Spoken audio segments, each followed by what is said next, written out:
Well, esophageal cancer often goes undetected. No one knows that better than my guest this morning, Mindy Mintz, who is with the Esophageal Cancer Action Network, something that you founded. Yes. Thank you for coming in. Thanks, Susan. And you did this because this was really close to your heart. Your husband passed away from this. And my husband died about 4 years ago, and at the time that he was diagnosed, we were shocked because we had no idea that heartburn or GERD could lead to cancer. And in fact, we had no idea that he even had GERD because the symptoms that he had weren't symptoms that we associated with GERD, because he would lie down at night and choke because the acid was flowing back into his esophagus. No idea that that's what was happening, but all of that acid in his esophagus caused all kinds of cellular changes, and we didn't discover it till he had a tumor that was so big that he couldn't swallow. And by then, there was very little they could do to save his life. So you started this organization. Right. And what are the things, let's just go through some of the things that you want to make sure that people know about, okay? Well, I want to just say that ECAN was founded because we wanted to make sure that the public was aware of their risks.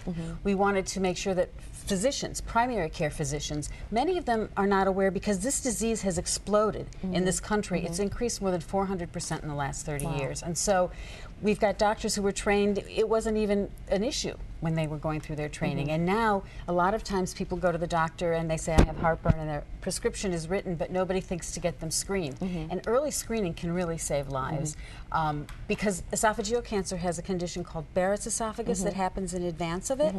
And Barrett's esophagus is a kind of condition that can be treated and cured, and you never have to go on to develop cancer. Okay, all right. So talk to your doctor. You say if you have more than occasional heartburn symptoms. Right. We say if you have heartburn a few times a week over a period of 3, 4, 5 weeks, you should be talking to your doctor about it. Okay. You've experienced it in the past, but the symptoms don't go away. And that's one of the things that's really scary. You get a false sense of confidence. If your symptoms go away, you think you're okay, but in fact what's happening is your body's getting used to that acid in your esophagus, and it's developing cellular changes so that your esophagus starts looking more like your stomach, and it's used to it. It's very dangerous. When that heartburn goes away, you definitely need to go talk to your doctor. Pain, difficulty swallowing, and persistent unexplained cough? Yeah, if you've got that, like a cough that happens and you just think maybe something else is going on, there are a lot of people who just live with something like that. It's something you need to talk to your doctor about. Did you notice that your husband had that cough? Did he have a cough? He just did that choking thing and throat clearing thing. Okay. A hoarse voice. A lot of people who have had a hoarse voice over many years didn't think anything of it. They go and get checked and they discover sometimes that they have Barrett's or even esophageal cancer. It's one of the symptoms that could be a sign. Okay, and an unexplained sore throat. Yeah. That's persistent. And I had a friend who, shortly after my husband died, had a sore throat, went to his doctor, they did all kinds of tests. He said, well, what about my esophagus? They did the test and discovered that he had high-grade dysplasia Barrett's. But luckily they caught it. Right, right.